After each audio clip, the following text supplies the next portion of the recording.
You cannot win an argument with your husband, and he can't win a husband can't win an argument with his wife, not unless he wants to defeat her, in which case he defeats himself. Well, he lives with a defeated woman. Like, well, seriously. I thought he was going to go so deep with it. Well, what good is that going to be? That's not helpful. And you guys are one, so if you defeat her, you defeat yourself. Well, not least because now you're living with someone who's defeated and bitter. You know, so often we diagnose our spouse. We're very upset and we figure out the problem that they have. We come with a diagnosis. Very commonly it's narcissism because everyone's somewhat selfish, so we suddenly decide that they're a narcissist. And here's the thing. When we make our spouse a problem, guess what? We've got a big problem. So we're not helping ourselves by making our spouse a problem. We need to figure out how to work with them and not make them problematic. You can have what you want in 5 years, but there's two conditions.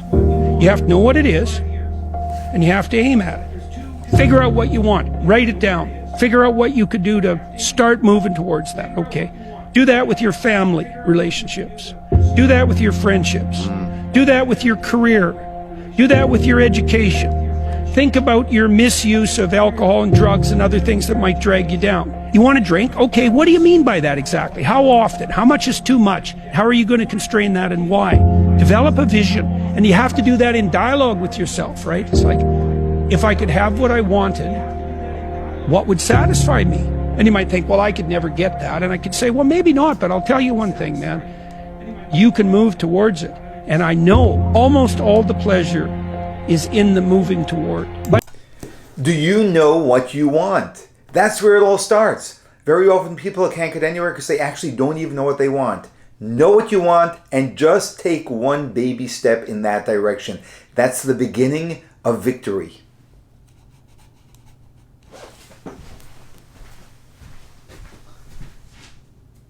Watch this clip. Tell me you're not moved by it. as Jews in Israel, are you telling the greatest story ever told? Well, you decide that by how you live.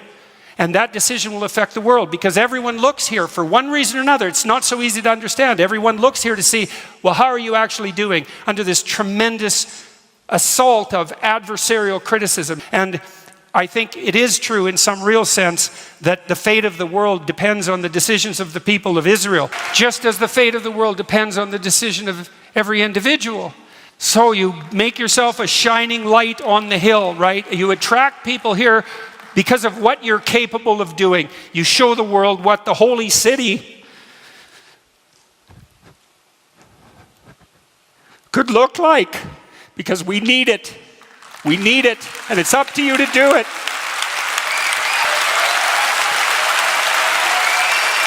When you make a status transition, if it's a major transition, you can't be ready when it first happens. This is partly why faith is necessary in life, eh?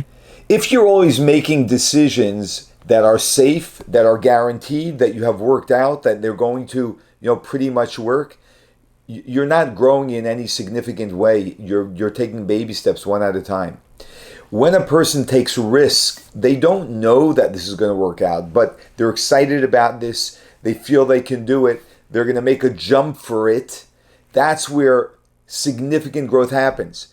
And for a person to do that, you need faith, right? What else are you relying on? You're relying on faith. That's why faith is so powerful. It is the way that a person really grows exponentially, where they can take a leap and not just baby steps forward. The best way to help someone is not to give them advice, but to listen to them. Let's say they do what you say and something good happens to them. Well, whose victory is that? Yours or theirs? And if it's yours, did you just steal it? And then let's say they fail following your advice. Well, they pay the price for that. And you can skip away merrily and say, well, I should have spoke more carefully. It's like, you don't mess about with people's destiny. You do not know where they're headed. So many people just hand out advice all the time. They just love telling people what to do. That does not serve people to the highest level that we can. Now, sometimes, of course, people need our advice and they seek our advice. But giving out advice, especially before someone even seeks it, really weakens the power of our advice. Change and transformation happens when it comes from the person, when it comes from outside of them. And that's why we have to give people space to ask, to question, to inquire, to seek out advice. And even our advice can sometimes be couched in a question as opposed to a statement that helps them come to it on their own. That's the most powerful way we can help another person in giving them advice. In Hebrew, we call this avoda b'koyach atzmai. Why would God set something on you, say, an enemy? An adversary makes you stronger. Well, isn't that cruel? It's like, not if the person who sets the adversary on you believes that you could win. This is exactly what the Talmud tells us. When God puts a challenge before a person, he only puts challenges before us that we have the ability to overcome. Imagine if every challenge that comes before you, you approached with this attitude, that I have the ability to overcome this. That's why God is giving it to me. Imagine what we would reveal from within ourselves. But you start thinking you know someone who once had a challenge and they couldn't stop right there. You are preventing yourself from this opportunity. Just stop and just live in this truth that if God gave me a challenge, I can overcome it. This is going to reveal from within you powers that you never knew you had. Just step into it. Stop resisting it. There's some additional problems with divorce that people don't really grasp when they're young. Like the idea that you can be divorced once you have children, that's kind of a stupid idea because you can't. You can find a limited substitute for your initial freedom. But if you have kids and you try to get divorced, the probability that that's going to demolish your life is very, very high. Brilliant advice from Jordan Peterson. This is such deep insight. So many people get divorced without realizing the consequences that they will have to carry the rest of their life. Very often we get divorced because we're just overwhelmed in dealing with this other person and we feel like the grass will be greener on the other side. Let me just go with someone else. It'll be so much easier. Here's the reality. You take yourself wherever you go. So learn to work it out in this relationship.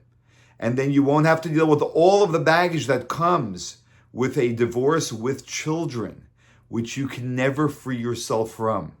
And you may be able to turn what you have right now into something magnificent.